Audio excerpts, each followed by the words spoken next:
যদি কোনো গাড়ির মধ্যে হাত দেন অ্যাকশনে যাব কিন্তু তোমার দাঁত ফেলে দেব। আওয়ামী লীগ সরকারের পুরোটা জুড়েই এমন নানা অপকর্মের সমালোচিত হন ঢাকা মেট্রোপলিটন পুলিশ ডিএমপির যুগ্ম কমিশনার বিপ্লব কুমার সরকার। সরকার পতনের পর তিনি নিরাপদ স্থানে পালিয়ে গেছেন বলে গুঞ্জন ছড়িয়েছে। অন্যদিকে কিশোরগঞ্জে বিপ্লব কুমার সরকারের বাড়িতে হামলা ভাঙচুরের ঘটনা ঘটে। তীব্র আন্দোলনের মুখে গত ৫ আগস্ট দুপুরে শেখ হাসিনা পদত্যাগ করে দেশ ছেড়ে পালিয়ে গেলে বিক্ষুব্ধ জনতা পুলিশের বিভিন্ন স্থাপনায় হামলা চালায়। এমন পরিস্থিতিতে পালানো ছাড়া বিপ্লব কুমারের হাতে হয়তো আর কোনো পথই খোলা ছিল না, কারণ বিএনপির তৎকালীন সংসদ সদস্য জয়নুল আবেদিন ফারুককে লাথি মেরে ব্যাপক সমালোচনার মুখে পড়েন তিনি। এরপর থেকে পুলিশের বিভিন্ন দায়িত্ব পেয়ে থাকেন সে সময়ের মোহাম্মদপুরের জোনের এসি বিপ্লব কুমার। তিনি পুলিশের বড় পদ পাওয়ার পর একের পর এক অপকর্মের মধ্য দিয়ে জনগণের বিরাজভাজন হন। যমুনা রেফ্রিজারেটর, খাবার ফ্রেশ তো লাইফ জম্পেশ। নিরপরাধ মানুষকে জিম্মি করে অর্থ আদায়ের অভিযোগ রয়েছে তার বিরুদ্ধে। ডিবির একটি সূত্র জানিয়েছে, শেখ হাসিনার দেশ ত্যাগের খবর জানার পর শাহবাগের লোকজনের সংখ্যা বাড়তে থাকে।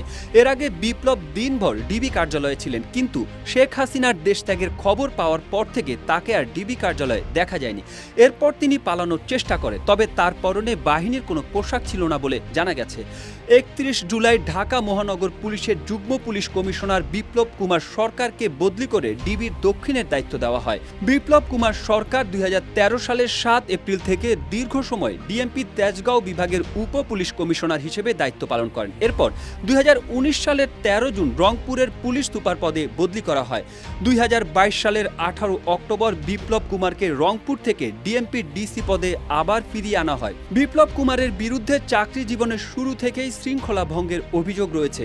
২১তম বিসিএস ক্যাডারে চাকরি নেওয়া বিপ্লব সরকার ছিলেন ছাত্রলীগের জগন্নাথ হল শাখার সেক্রেটারি। পুলিশ বিভাগে চাকরি পাওয়ার পর ২০০৩ সালের অক্টোবরে সারদায় ট্রেডিং করে ডিবি ভিসা নিয়ে আমেরিকায় চলে যান। ৭ বছর যুক্তরাষ্ট্র থেকে আওয়ামী লীগ ক্ষমতায় আসার পর ২০০৯ সালের ফেব্রুয়ারিতে দেশে আসেন বিপ্লব। পুলিশের তথ্য মতে এই সময় তিনি ছিলেন ফেরারি। কোনো প্রকার অনুমতি ছাড়াই দীর্ঘদিন কর্মস্থলে অনুপস্থিত থাকায় তার বিরুদ্ধে থানায় জিডিও করা হয়। দীর্ঘ ৭ বছর অনুপস্থিত থেকে দেশে ফিরে রহস্যজনকভাবে পুনরায় চাকরি ফেরত পান তিনি। অজ্ঞাত কারণে প্রশাসন তার বিরুদ্ধে কোনো ব্যবস্থা গ্রহণ করেনি। সে সময় তাকে বিশেষ অ্যাসাইনমেন্ট দিয়ে রাজধানীর মোহাম্মদপুর জোনে বদলি করা হয়।